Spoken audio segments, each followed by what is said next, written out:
বন্ধুরা, আবারও আপনাদের সবাইকে স্বাগত জানাই। আজকের এই কাহিনীটি খুবই সুন্দর।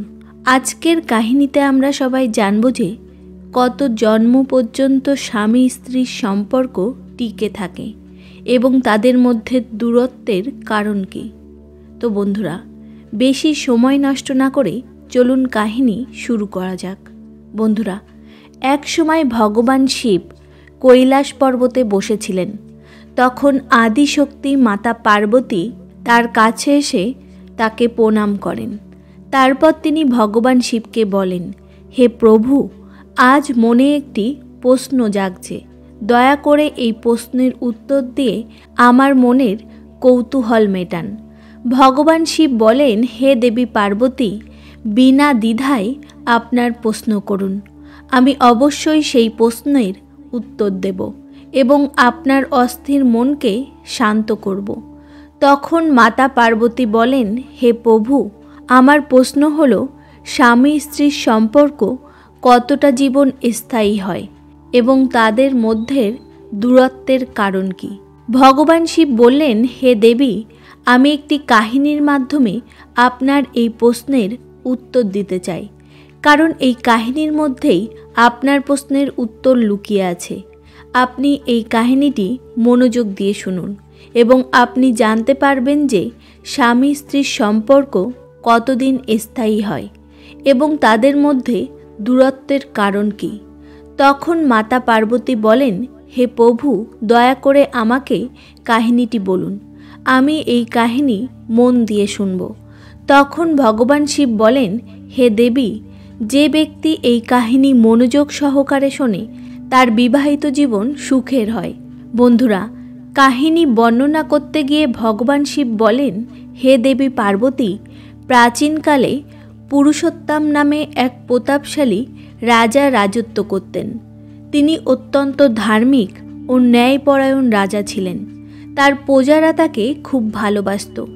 রাজার 2 ছেলে ও 1 মেয়ে ছিল, যার নাম ছিল সুকন্যা। তিনি খুব সত্যবাদী এবং গুণী ছিল। শৈশব থেকেই তিনি ছিলেন ঈশ্বরের একনিষ্ঠ ভক্ত। সময়ের সাথে সাথে সে বড় হতে থাকে। তারপর একদিন রাজা পুরুষোত্তম রাজকুমারী সুকন্যাকে একজন চরিত্রবান ও সুদর্শন রাজপুত্রের সাথে বিয়ে দেন। দুজনেই সুখ দুঃখের সাথে জীবন উপভোগ করছিল। তার টাকার অভাব ছিল না। তার জীবনে একটা জিনিসের কমতি ছিল, সেটি ছিল একটি সন্তান, যা নিয়ে রাজকুমারী খুব চিন্তিত ছিলেন। আস্তে আস্তে সময় যেতে থাকে। একদিন রাজকুমারী সুকন্যার স্বাস্থ্য হঠাৎ করে খুব খারাপ হয়ে যায়। রাজকুমার তার চিকিৎসার জন্য অনেক চিকিৎসককে ডাকলেও তার স্বাস্থ্যের কোনো উন্নতি হয় না। তারপর রাজকুমারী সুকন্যা রাজকুমারের সাথে কথা বলেন, হে প্রিয়, আমি তোমাকে অনেক ভালোবেসেছি, অনেক সেবা করেছি, জীবনে আমার আরাধ্য প্রভুর পূজা করেছি। এত কিছু করেও আমি তোমার একটা ইচ্ছে পূরণ করতে পারিনি, সেটা হলো সন্তান জন্ম দেওয়ার ইচ্ছা। এই জন্য আমাকে ক্ষমা করো। হে প্রিয়, এখন আমি অনুভব করছি যে আমার জীবন কয়েক মুহূর্তের মধ্যে শেষ হয়ে যাবে। আমার জন্য চিন্তা করো না। আমার অনুপস্থিতিতে তুমি আমার স্মৃতিতে বেঁচে থাকবে। আমি তোমাকে কথা দিচ্ছি, পরবর্তী জীবনে আমি আবার তোমার স্ত্রী হব। তাহলে আমি অবশ্যই তোমার সন্তানের ইচ্ছা পূরণ করব। তার কথা শেষ হওয়ার সাথে সাথে রাজকন্যা মারা যায়। তখন ভগবান শিব বলেন, হে দেবী পার্বতী, একদিন এমন সময়ও আসে যখন রাজপুত্রও তার দেহ সম্পূর্ণ করেন এবং মারা যান, এবং কিছুদিন পরে রাজপুত্রের পুনর্জন্ম হয়। এমন এক রাজার ঘরে যার 17 জন রানী ছিল এবং সমস্ত রানীদের মধ্যে তিনিই ছিলেন একমাত্র পুত্র। অন্যদিকে সেই রাজকন্যাও এমন রাজার ঘরে জন্মেছিলেন, তারও 17টি রানী ছিল এবং সমস্ত রানীদের মধ্যে তিনি একটিমাত্র কন্যা ছিলেন। ভগবান শিব আরও বলেন, হে দেবী পার্বতী, তিনি যে রাজার পুত্র ছিলেন সেই রাজার নাম ছিল বীরদত্ত। তার কাছে একটি অত্যন্ত বুদ্ধিমান এবং অনুগত তোতা পাখি ছিল। রাজা তার কাছ থেকে অনেক বিষয়ে পরামর্শ নিতেন এবং তিনি তার পরামর্শ অনুসরণ করতেন। এমনকি সবচেয়ে বড় সমস্যা সমাধানের জন্য তিনি তোতার পরামর্শ নিতেন। একদিন রাজা তোতা পাখিটিকে তার কাছে ডেকে বললেন, আরে তোতা পাখি, আমি তোমাকে অনেক বড় দায়িত্ব অর্পণ করছি, যা তোমাকে পালন করতে হবে।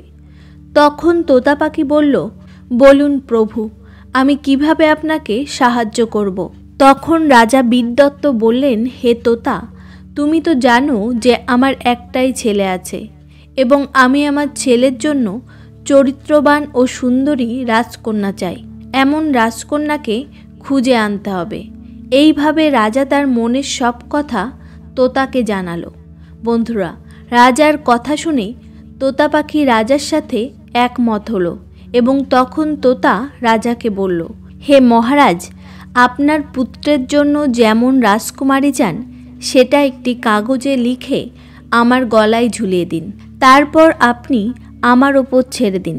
আমি আপনার পুত্রের জন্য রাজকন্যা খুঁজে নিয়ে আসব এবং আপনার পছন্দের পুত্রবধূকে নিয়ে আসব। বন্ধুরা, তখন তোতা পাখির পরামর্শে রাজা তার পছন্দের রাজকন্যার কথা লিখলেন এবং সেই কাগজটি তোতা পাখির গলায় ঝুলিয়ে দিলেন। তখন তোতা রাজার অনুমতি নিয়ে সুন্দরী ও চরিত্রবান রাজকন্যার খোঁজে উড়ে যায়। উড়তে উড়তে তোতা পাখিটি একটি প্রতিবেশী রাজ্যে পৌঁছায়। যখন হঠাৎ প্রবল বৃষ্টি শুরু হয় এবং বিদ্যুৎ চমকাতে শুরু করে।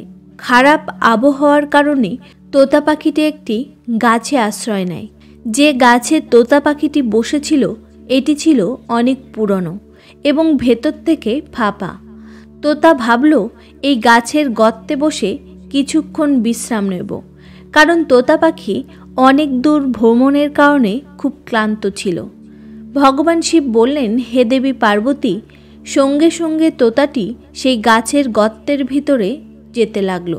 তখনই ভিতর থেকে ভয়ঙ্কর আওয়াজ আসে, তোতা, তুমি এই গর্তের ভিতর ঢুকো না, না হলে তুমি অন্ধ হয়ে যাবে। এমন ভীতিকর কথা শুনে তোতা পাখি গাছের গর্তে না ঢুকে গাছের ডালে বসে বৃষ্টি থামার অপেক্ষায় রইল। বৃষ্টি থামার পর একটি ময়না গর্ত থেকে বেরিয়ে এসে তোতা পাখির কাছে এসে বসল। ময়নাকে দেখে তোতা রেগে গেল। তখন তোতা ময়নাকে বলল, হে ময়না, তুমি কেন এমন বললে যে এই গর্তের ভিতর আসলে তুমি অন্ধ হয়ে যাবে? তখন ময়না বলল, আরে তোতা পাখি, ওই গর্তে দুইজনের থাকার জায়গা ছিল না, সেই জন্য ভয়ে কথাটা বললাম। এরপর দুজনেই অনেকক্ষণ কথা বলতে থাকে। তখন ময়না তোতা পাখিকে জিজ্ঞাসা করে, এই প্রবল বৃষ্টিতে তুমি কোথায় যাচ্ছ? তখন তোতা ময়নাকে পুরো ঘটনা খুলে বলে যে সে কোথায় যাচ্ছে। তারপর তোতা পাখির কথা শুনে সে বলতে লাগলো, আমাদের আজকের সাক্ষাৎ খুব সুন্দর ছিল। এবং তারপর সে ময়না তোতাকে আরও বলে যে তুমি তোমার প্রভুর অনেক অনুগত, আমিও আমার প্রভুর অনুগত। তুমি তোমার রাজার ছেলের জন্য চরিত্রবান এবং ভালো গুণের রাজকন্যা খুঁজছ। একইভাবে আমিও এমন একজন রাজকুমারের সন্ধানে বের হয়েছি, যার মধ্যে আমার রাজা চক্রধরের কন্যা অর্থাৎ রাজকুমারীর জন্য সমস্ত গুণ রয়েছে, যিনি ধার্মিক, চরিত্রবান এবং চেহারায় সুন্দর। বন্ধুরা, তখন ভগবান শিব বলেন, হে দেবী পার্বতী। তখন তোতা ময়নাকে বলে, হে ময়না, এখন আমার আর তোমার কাজ সহজ হয়ে গেছে।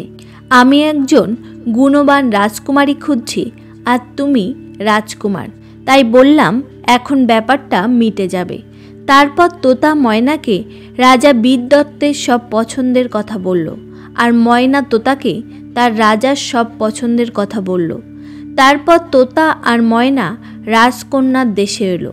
এখন তোতা মনে মনে খুব খুশি হলো যে আজ মহারাজের স্বপ্ন পূরণ হবে। তিনি তার পুত্রের জন্য যেমন রাজকুমারীর কথা ভাবছিলেন, আজকে তেমন রাজকন্যা পাব। এইসব ভাবতে ভাবতে তোতা ময়নার সাথে হাঁটছিল। তখন ভগবান শিব বলেন, হে দেবী পার্বতী, এভাবে তোতা ও ময়না উঠতে উঠতে রাজকুমারীর প্রাসাদে পৌঁছালো। রাজার এক দুষ্ট ভৃত্য তোতা ও ময়নাকে রাজপ্রাসাদে একসঙ্গে দেখতে পান। সেই ভৃত্য সেই ময়নাকে খুব ঘৃণা করত। তিনি রাজা চক্রধরের কাছে ছুটে গিয়ে বললেন, আপনি যে কাজের জন্য ময়নাকে পাঠিয়েছিলেন সে কাজ তিনি শেষ করেননি, কিন্তু সে তোতা পাখি নিয়ে ঘুরে বেড়াচ্ছে। এইসব আমি নিজের চোখে দেখেছি। তখন দুষ্ট ভৃত্য বলল, মহারাজ, সেই ময়না আপনার সঙ্গে বড় ধরনের বিশ্বাসঘাতকতা করেছে। সে আপনার আদেশ অমান্য করেছে। রাজা তার ভৃত্যের কাছ থেকে এমন কথা শুনে ক্ষুব্ধ হয়ে তার সৈন্যদের নির্দেশ দিলেন, গিয়ে সেই তোতা ও ময়নাকে ধরে মৃত্যুদণ্ড দিতে। এই সময় রাজা তোতা ও ময়নাকে হত্যার সাজা দেন। এই সময় ময়না রাজদরবারের ছাদে বসেছিলেন। যখন তিনি এই কথা শোনেন তখন ময়না তোতা পাখিকে বলল, আমাদের দুজনের জীবন এখানে বিপদে আছে, তাড়াতাড়ি যাও। আমাদের দুজনেরই উচিত এখান থেকে পালিয়ে কোনো নিরাপদ স্থানে উড়ে যাওয়া, নইলে আমরা দুজনেই মারা যাব। সৈন্যদের তীর আমাদের মেরে ফেলার আগেই আমরা এখান থেকে পালিয়ে যাই। এই ভেবে তোতা আর ময়না সেখান থেকে উড়ে যায়, দূরে নিরাপদ স্থানে চলে যায়। রাজার সৈন্যরা তাদের মারতে গেলে তোতা ও ময়না তাদের চোখে পড়ে না। তখন সেই সৈন্যরা সেই তোতা পাখি আর ময়নাকে খুঁজতে থাকে, কিন্তু কোথাও তোতা ও ময়নাকে দেখতে পায় না। ক্লান্ত হয়ে তারা ফিরে আসে। তারা ভাবে মনে হয় তোতা আর ময়না রাজার আদেশের কথা জানতে পেরেছে, তাই তারা নিরাপদ স্থানে চলে গেছে। তারপর তোতা আর ময়না কয়েকদিন অপেক্ষা করল যাতে মানুষ সব ভুলে যায়। তারপর দুজনেই রাজপ্রাসাদে ফিরে এসে রাজা চক্রধরের সামনে বসলেন। তখন ময়না রাজাকে জিজ্ঞাসা করলেন, হে মহারাজ, আপনি কেন আমাদের হত্যা করতে চাইলেন? আমি আপনার অনুগত। আপনার রাজপ্রাসাদের চাকররা আমাদের প্রতি ঈর্ষান্বিত, সেই জন্য তারা আপনার কাছে আমাদের নামে খারাপ কথা বলেছে। আমি এই তোতা পাখিকে নিয়ে এসেছি আপনাকে একটি সুখবর জানাতে। হে মহারাজ, এই তোতা রাজা বিদদত্তের অত্যন্ত অনুগত সেবক। রাজা বিদদত্ত তার সমস্ত কাজে এই তোতা পাখির পরামর্শ নেন। তখন তোতা রাজাকে বলেন, হে মহারাজ, আমার রাজার আদেশে আমি তার একমাত্র পুত্রের জন্য একটি সুন্দরী ও চরিত্রবান রাজকন্যা খুঁজতে বের হয়েছিলাম। তখন আমি আপনার বিশ্বস্ত দাসী ময়নার সাথে দেখা করলাম। আপনার আদেশ অনুযায়ী সেও একজন রাজপুত্রকে খুঁজছিল।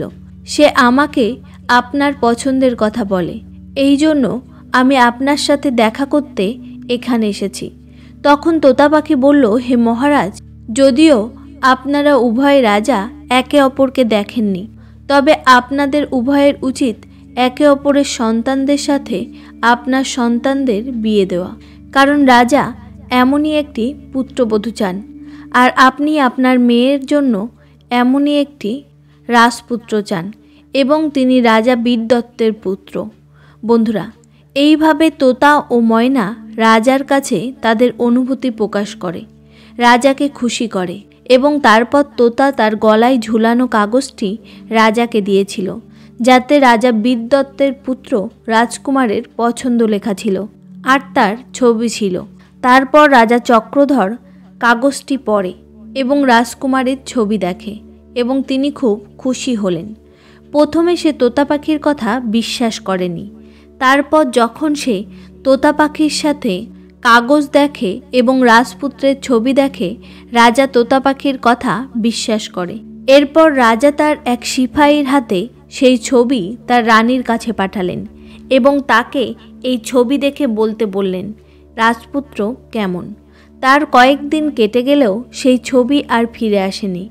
রাজকন্যার সেই ছবি খুব ভালো লেগেছে। এখন রাজকুমারী সবসময় সেই রাজপুত্রের ছবি হাতে রাখতেন। তারপর কয়েকদিন পর রানীদের কাছ থেকে উত্তর এলো যে রাজপুত্রকে সবাই পছন্দ করেছে, এখন তার তাড়াতাড়ি বিয়ে করা উচিত, কারণ রাজকুমারী রাজপুত্রকে না দেখে থাকতে পারছে না। এই উত্তর রাজার কাছে পৌঁছানোর সাথে সাথে রাজা তোতা পাখিটিকে এই বলে ফেরত পাঠালেন যে সে যেন তার রাজাকে বলে যে সে রাজপুত্রের পছন্দের মেয়েটিকে খুঁজে পেয়েছে এবং সে যেন রাজপুত্রের বিয়ের প্রস্তুতি করে এবং 1 মাসের মধ্যে আমাদের কাছে আসে। রাজা চক্রধরের কথা শুনে তোতা খুব খুশি হলো। তখন তোতা রাজাকে প্রণাম করে অনুমতি নিয়ে তার রাজ্যে ফিরে গেল। তার রাজ্যে পৌঁছানোর পর তোতা রাজাকে তার যাত্রার সাফল্যের কথা বলল এবং রাজা তার কাঙ্ক্ষিত পুত্রবধূ পেয়েছে শুনে খুব খুশি হন। তিনি তার ছেলের জন্য একই রকম রাজকন্যা খুঁজে পেয়েছেন। রাজা তার রানীদের এই সুসংবাদ জানালেন। এই সুখবর শুনে তারা সবাই খুব খুশি হলো। রাজা তখন তার মন্ত্রী ও সৈন্যদের রাজপুত্রের বিয়ের প্রস্তুতি শুরু করার নির্দেশ দেন। রাজার আদেশ পাওয়া মাত্রই সকল মন্ত্রী ও সৈন্যরা বিয়ের প্রস্তুতি নিতে লাগলেন। ভগবান শিব বললেন, হে দেবী পার্বতী, রাজা রাজপুত্রের জন্য সবচেয়ে দামি ও সেরা পোশাক তৈরি করেছিলেন। তার রথটি মূল্যবান হীরা ও মুক্তো দিয়ে সজ্জিত করা হয়েছিল। সমস্ত সৈন্যদের জন্য নতুন পোশাক প্রস্তুত করা হয়েছিল এবং রাজকুমারীকে উপহার দেওয়ার জন্য হীরা রত্ন সাজানো হয়েছিল এবং ভালো মানের সুগন্ধি ইত্যাদি সংগ্রহ করা হয়েছিল। বিয়ের প্রস্তুতিতে কতদিন কেটে গেল বুঝতেই পারিনি। বিয়ের সব প্রস্তুতি সম্পন্ন হয় আর বিয়ের শোভাযাত্রা রাজপ্রাসাদ ছাড়তে বাকি ছিল 2 দিন। তখনই রাজা বিদদত্তের জীবনে এমন একটি ঘটনা ঘটে যে মুহূর্তের মধ্যে রাজপ্রাসাদের সমস্ত সুখ দুঃখে পরিণত হয়। তখন মাতা পার্বতী ভগবান শিবের কাছে বলেন, হে প্রভু, রাজপ্রাসাদে এমন কি ঘটনা ঘটল যার কারণে পুরো রাজপ্রাসাদে শোকের ছায়া নেমে এলো? মাতা পার্বতীকে বলার সময় ভগবান শিব বললেন, হে দেবী, একদিন রাজা বিদদত্ত ঘোড়ায় চড়ছিলেন। হঠাৎ ভারসাম্য হারিয়ে ঘোড়া থেকে পড়ে গিয়ে মারা যান। এই ঘটনা পুরো রাজপরিবারকে হতবাক করে দেয়। রাজপুত্রকে এখন তার বিয়ে স্থগিত করতে হয়েছিল, কারণ এমন সময়ে বিয়ের জন্য যাওয়া তার বাবাকে অপমান করার সমান।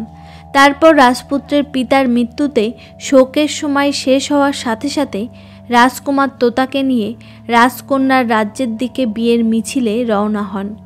বেশ কিছুদিন ভ্রমণের পর রাজপুত্র বিয়ের মিছিল এবং তোতাকে নিয়ে রাজকন্যার প্রাসাদের কাছে বাগানে তাঁবু ফেললেন, কারণ অনেক দূর ভ্রমণ করার জন্য সবাই ক্লান্ত হয়ে পড়েছিল। বন্ধুরা, রাজপুত্র ওই বাগানে তাঁবু না করলে ভালো হতো, কারণ সেই বাগানে তার পিতার বিশ্বস্ত তোতা পাখি মারা গিয়েছিল। সেই বাগানের মালি সেই তোতা পাখিটিকে মেরে ফেলেছিল, কারণ সেই তোতা পাখি আম গাছে বসে আম খাচ্ছিল। সেই বাগানের মালির এটা পছন্দ হয় না এবং তোতা পাখির ওপর রেগে গিয়ে সে তোতা পাখিকে মেরে ফেলে। তোতা পাখির মৃত্যুতে রাজপুত্র খুবই মর্মাহত হলেন। তারপর কিছুক্ষণ পর রাজা চক্রধরের এক সৈনিক তার বার্তা নিয়ে এসে রাজপুত্রকে বলে, হে রাজকুমার, মহারাজ এই বার্তা দিয়েছেন যে আপনি আসতে দেরি করেছেন বলে আপনার সাথে তার কন্যার বিবাহ দেবেন না।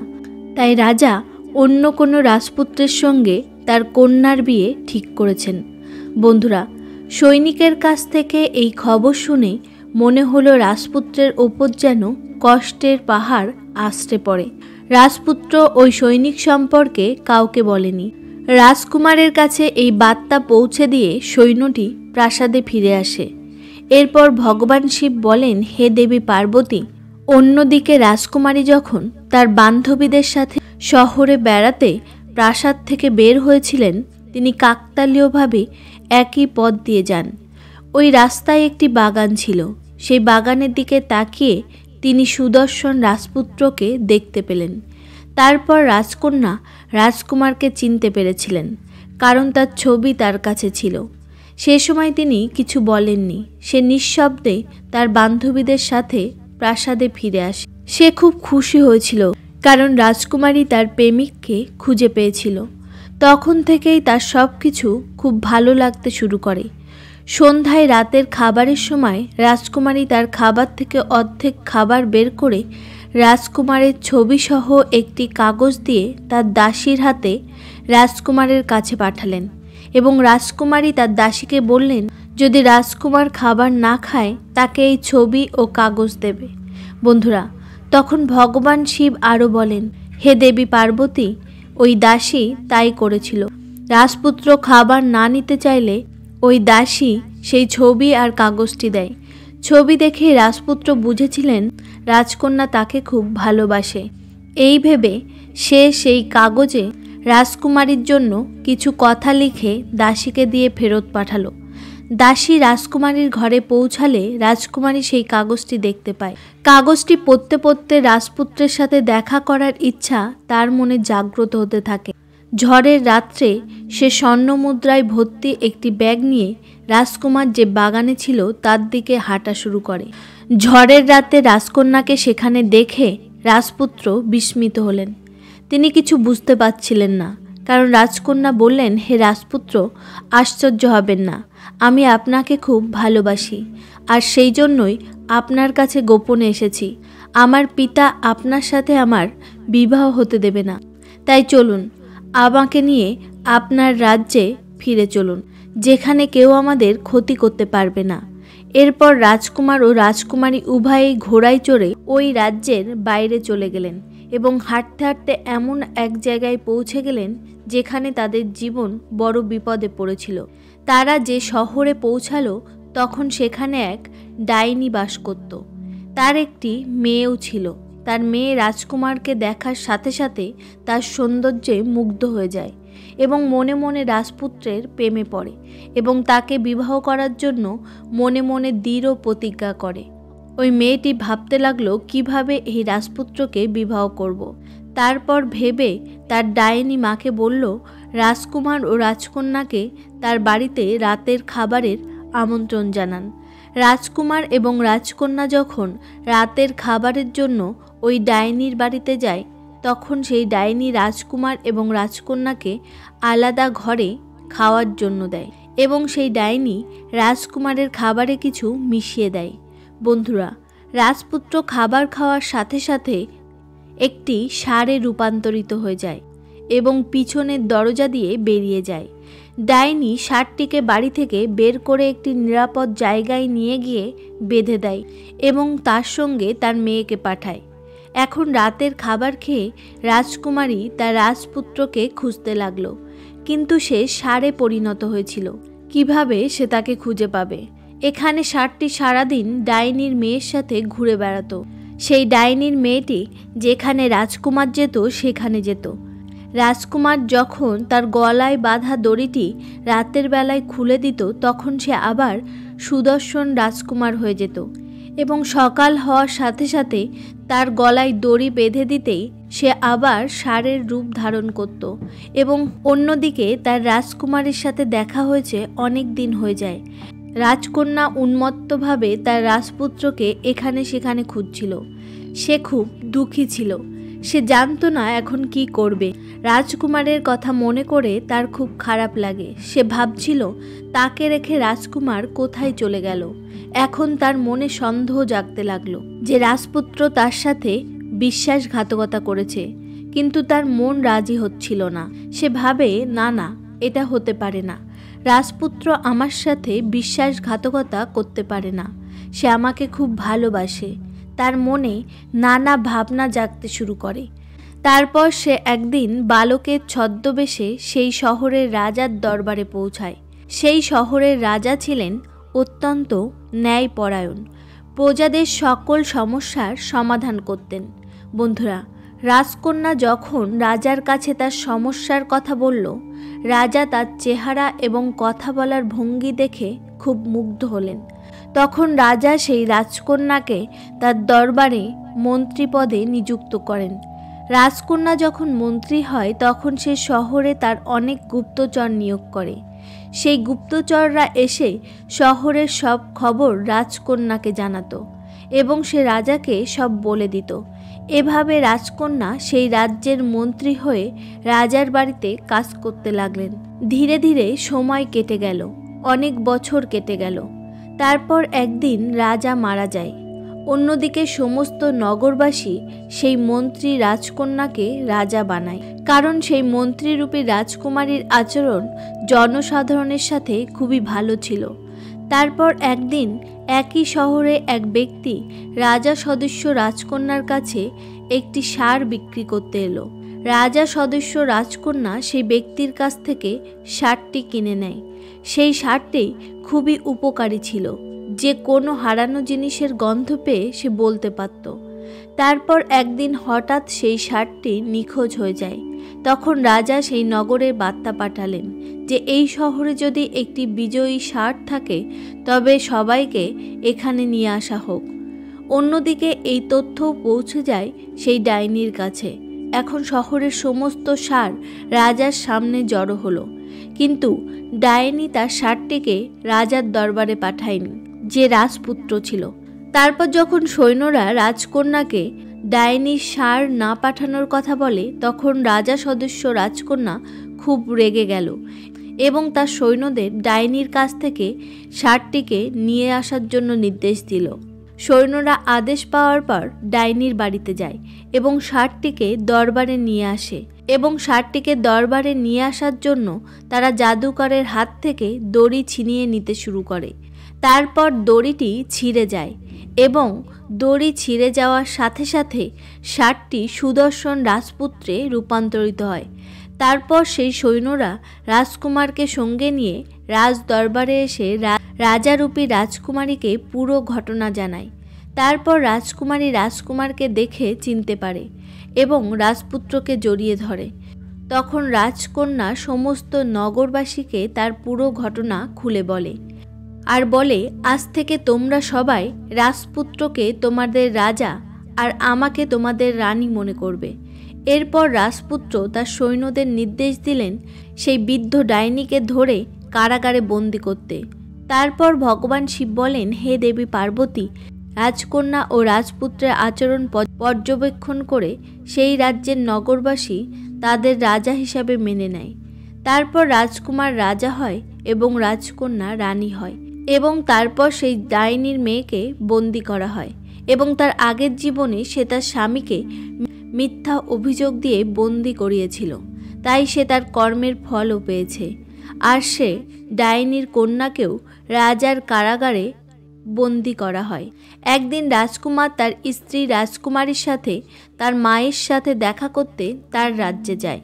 আর যখন তার শহরে পৌঁছায়, সে পথে একটি পুরানো বটগাছ দেখতে পায়, যার নিচে সে প্রতিদিন সন্ধ্যায় বসে গল্প করত। সেই বটগাছের ওপর রাজকুমার আর রাজকন্যার চোখ পড়তেই দুজনেই চমকে ওঠে। তার আগের জন্মের সব ঘটনা মনে পড়ে। দুজনেই একে অপরকে দেখে খুব খুশি হয়। তখন রাজকন্যা রাজকুমারীকে বলে, হে প্রিয়, আমার সব মনে আছে। আমি আপনাকে অনেক ভালোবাসতাম, আপনিও আমাকে খুব ভালোবাসতেন। আমি আপনার অনেক সেবা করেছি, কিন্তু আপনার একটি ইচ্ছা পূরণ করতে পারিনি। সন্তান জন্ম দেওয়ার আগেই আমি এই পৃথিবী ছেড়ে চলে গিয়েছিলাম। মৃত্যুর আগে আপনাকে কথা দিয়েছিলাম, পরের জন্মে আমি আবার আপনার স্ত্রী হয়ে আপনার ইচ্ছা পূরণ করব। সেই জন্য আমরা দুজন আবার একসাথে মিলিত হয়েছি এবং আমার পূর্ণ বিশ্বাস যে এই জন্মে ঈশ্বর অবশ্যই আমাদের কথা শুনবেন এবং আপনি অবশ্যই সন্তান ধারণের সুখ পাবেন।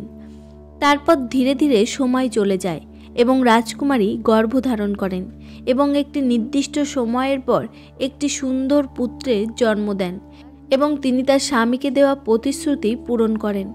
পুত্রের জন্মের উদযাপন করার জন্য রাজকুমার পুরো শহরে একটি উৎসব আয়োজন করেন এবং দরিদ্র ও অভাবীদের জন্য প্রচুর অর্থ দান করে। ভগবান শিব বললেন, হে দেবী পার্বতী, যদি পুরুষ ও নারী পরস্পরকে সত্যিই ভালোবাসে আর নিজেদের মধ্যে কোনো ধরনের বৈষম্য না রাখে, এমন দম্পতির সম্পর্ক জন্ম জন্মান্তর টিকে থাকে। অন্যদিকে যদি কোনো মহিলা তার স্বামীর সাথে প্রতারণা করে, অন্য পুরুষের সাথে সম্পর্ক রাখে, তবে এই জাতীয় মহিলাদের সাথে সর্বদা কিছু ভুল হয় এবং তারা সারা জীবন অসুখী থাকে। তাই স্বামী স্ত্রীর সম্পর্ক অটুট বিশ্বাসের। তাদের একে অপরের প্রতি আস্থা বজায় রাখা উচিত এবং সেই সমস্ত স্বামী স্ত্রী আস্থার বন্ধনকে মজবুত রাখে। 7 জন্ম পর্যন্ত স্বামী স্ত্রী হিসাবে মিলিত হয় এবং ভগবান তাদের পূর্বজন্মের অবশিষ্ট ইচ্ছা পূরণ করেন। একইভাবে রাজকুমারী তার পরের জন্ম এবং তার স্বামীর মতো একই রাজপুত্র পেয়েছিলেন এবং তার অবশিষ্ট ইচ্ছা ছিল একটি সন্তানের। পরের জন্মে তা পূরণ হয়েছে। তারপর ভগবান শিব মাতা পার্বতীকে বলেন, হে দেবী, এই কাহিনী থেকে মানুষেরও শিক্ষা নেওয়া উচিত যে ভাগ্যে যা নেই তা কখনো অর্জন করা যায় না। কারণ ডাইনির মেয়ের চরিত্র ভালো ছিল না। সে তার জাদু শক্তির সাহায্যে রাজপুত্রকে জয় করতে চেয়েছিল। রাজকুমার তার ভাগ্যে ছিল না, তাই সে সেই রাজপুত্রকে পায়নি। কারণ ভাগ্যে যা নেই তাকে কখনোই পাওয়া যায় না। রাজকুমারের নিয়তি ছিল শুধুমাত্র সেই রাজকন্যার জন্য। তাই অনেক প্রতিকূলতার সম্মুখীন হয়েও তিনি সেই রাজকুমারীর সাথে দেখা করতে পেরেছিলেন এবং ডাইনি ও তার কন্যাকে যাবজ্জীবন কারাদণ্ড দেওয়া হয়েছিল। তো বন্ধুরা, আশা করছি আজকের এই কাহিনী আপনাদের ভালো লেগেছে। যদি ভালো লেগে থাকে তাহলে কমেন্টে হর হর মহাদেব অবশ্যই লিখবেন আর চ্যানেলটিকে সাবস্ক্রাইব করে পাশে থাকা বেল আইকনটা টিপে দেবেন। দেখা হচ্ছে পরবর্তী কোনো কাহিনী নিয়ে। তত সময় নিজেদের খেয়াল রাখবেন। ধন্যবাদ।